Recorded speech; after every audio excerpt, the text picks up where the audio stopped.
my corn snake and hope this will help some other people. I have a 20-gallon long, which will probably not last her all of her life, but will last quite a bit. Hi, Sasha Sue, how you doing? Hey. Hello. You here to join us? Okay, sorry about that. You gotta get a little bit distracted by her. Yes, I have a 20-gallon long. The bedding I use is coconut husk. It's Eco Earth. It comes with this big brick, and you get 3 of these bricks for about $10. And right now I happen to be drying some. So you put water in it and it expands. It looks like this. And you dry it, it looks like that. Also, people use something called Aspen, which I actually happen to have. Now, some people really like Aspen. They'll swear by it, but I prefer coconut husk. Nothing against Aspen, just my preference. The second thing you're going to want is hides.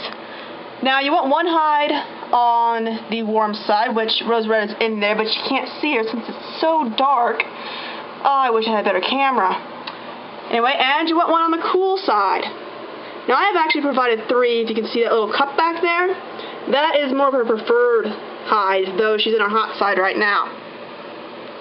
Other things you want to do on the warm side is to have under a UTH, under the tank heater.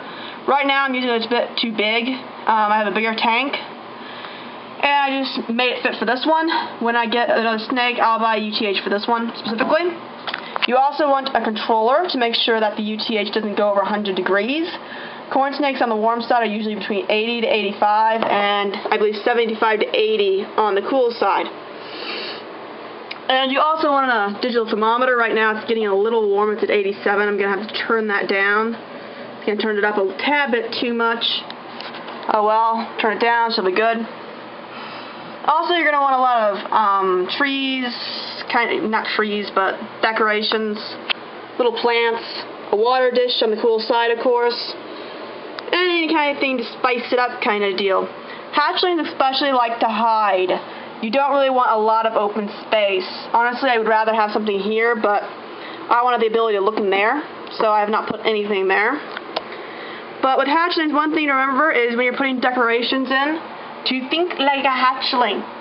If a hatchling can get in there, they will. I have had a few decorations that she has gotten into that I could not get her out of. And it was a trip trying to coax her out. So, lesson for everyone.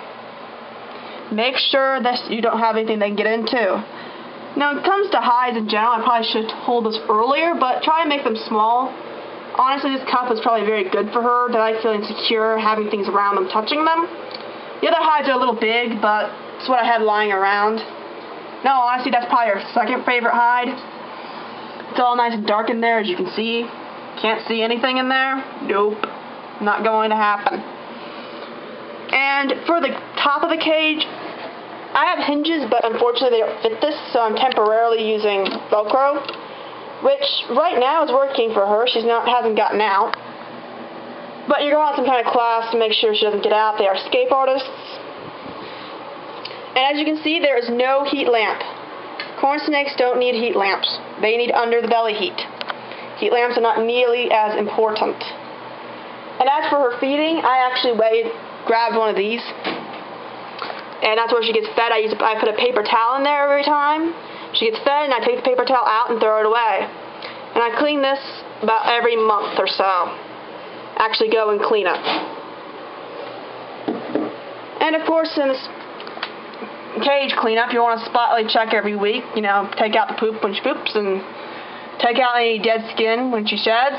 And about, I think, once or twice a month, once every 1 or 2 months, I mean, you're supposed to clean it. I haven't gotten her for a month. I'll probably myself clean it once every month. Give it a good clean. Although it would probably be a couple weeks. She just got moved in here from another cage, so she needs to get a little bit more used to it. So that is her basic setup, just in review. You're going to need to buy some kind of bedding. Some people use paper towels or newspapers, but I prefer more realistic bedding. There's coconut husk, there's kitty crumble, there's aspen. Just don't use sand. Sand's not good for snakes. I haven't seen many people use sand, but it's been done. The water dish goes on the cool side, at least 2 hides, one on the cool, one on the hot. I kind of put 3. She has a choice. Some decorations for them to climb on and to hide in. Hatchlings really do like vines and little plants to hide in. And in general, you have to remember that corn snakes are nocturnal. They do not like going around the light very much.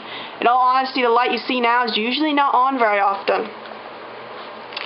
So if you don't see a corn snake coming out in the middle of the day and it's always in hiding, do not worry. It is completely fine. Also, when corn snakes eat, they need a few days to digest. Leave them alone. You don't want to risk a regurg. So I hope this video has been helpful. And if you have any questions, don't be afraid to ask, I guess. You can go to cornsnakesforums.com, I believe that is the address. I think it's cornsnakes.com/forums. I'll put the URL in the description box. But there's a lot of people that will help you. Anything under the sun that needs to be answered, there's usually one person who can help you there. That's where I've been getting my info from. So until later, I guess we will call it adieu and